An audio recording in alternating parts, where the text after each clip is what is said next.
La famille, avant-match, Barça, Celta Vigo, ça doit être la 32e journée de Liga. Restez là, on va donner des avis très rapidement de 11 et la mentalité qu'il faut avoir les gars. Il nous reste 7-8 matchs de Liga, c'est 7-8 finales. Aussi le Classico à venir, on va parler un petit peu de la rotation.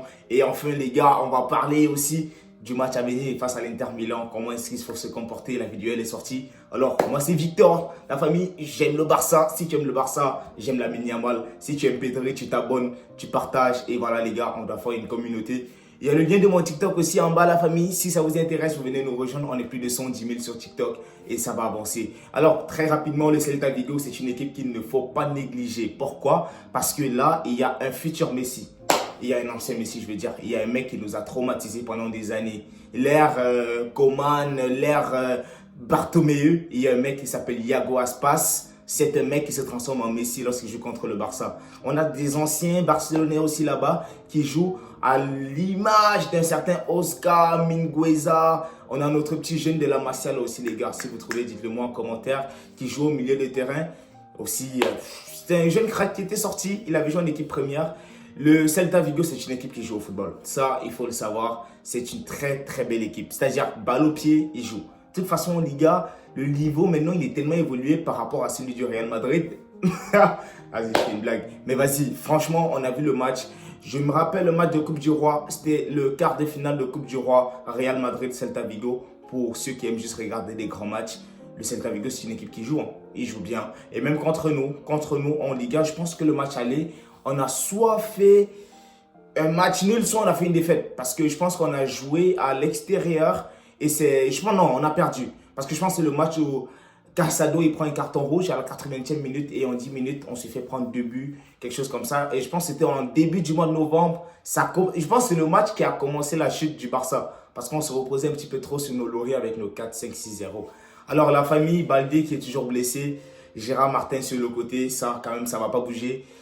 On connaît un petit peu, j'ai vu le 11 titulaire. Très simplement, c'est une équipe en face qui joue le football. C'est une équipe qui est 7e, 8e de Liga. C'est une équipe qui suit les 5 derniers matchs. Je crois, 3 victoires, un match nul et puis une défaite. C'est une équipe quand même qui joue bien au football. Alors, face à l'Espagnol Barcelone, ils ont perdu. Je pense que c'est leur dernier match. Ils sont frais. La dernière fois qu'ils ont joué, je pense que ça fait une semaine. Ils ont joué le week-end. Le Barça a enchaîné 2 matchs entre-temps. On a joué le retour contre Dortmund aussi avec le voyage. Donc la famille, il faut bien le gérer. Il faut très très bien le gérer. Alors, Pedri s'est reposé. Est-ce qu'on va voir un Lamine Yamal se reposer? Parce que franchement, lui, ça me fait de la peine. C'est un petit tellement fort, il nous a habitués à un niveau tellement fort que quand il fait une performance moyenne, on le critique. Mais moi, j'ai dit non. Pour moi, comme dans ma bannière, Lamine Yamal, c'est le futur ballon d'or. Mais en attendant d'avoir les gars, Pedri quand même, il s'est reposé toute une mi-temps. Alors, on a quand même un Chesney qui est en forme. On a Inigo Martinez qui n'a pas du tout joué contre Dortmund, donc il doit être en forme. On a Koubarsi qui s'est beaucoup dépensé, mais je pense que ça va le faire. Sur le côté, comme j'ai dit, on a Gérard Martin qui est quand même en confiance. Ça peut être un match aussi quand même, les gars, pour qu'ils se remettent aussi en jambes. Koundé sur le côté droit, lui on connaît, Jules Koundé, respect. Alors devant, très simplement, on veut voir un Frenkie de Jong qui a fait un match de patron, encore une fois face à Dortmund. Et là, il a montré à tout le monde le nombre de récupérations. J'ai vu une statistique là passer, il a fait 12 récupérations, c'est extrêmement fort. Pedri qui a joué toute une mi-temps, comme je vous ai dit.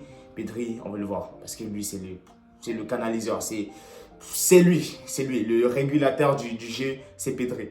En avant, cette fois-ci, en titulaire, s'il vous plaît, Dani Olmo. Fermin Lopez va rentrer après. Petit, on t'a donné 3-4 matchs pour que tu fasses tes preuves. Il a énormément raté. Il joue bien. Moi, c'est un mec que j'aime beaucoup. Mais je pense qu'il lui manque encore quelque chose. Il doit prouver. Il doit prouver. En avant, les gars, je ne veux pas voir un Robert Lewandowski. Je vais voir un Ferran Torres. Je vais voir un Ferran Torres à droite. Je vais voir un Lamine Yamal. Et à gauche, je vais voir un Rafinha. Ça, c'est mon 11 titulaire. Donc, la famille, vous me dites ce que vous en pensez. Partagez la vidéo. Encore une fois, n'oubliez pas de vous abonner. N'oubliez de liker, laissez-moi des commentaires, on va en discuter si vous le souhaitez. Et si tu m'aimes, moi j'aime le Barça, si tu aimes le Barça, tu t'abonnes. On reste ensemble la famille, bang bang.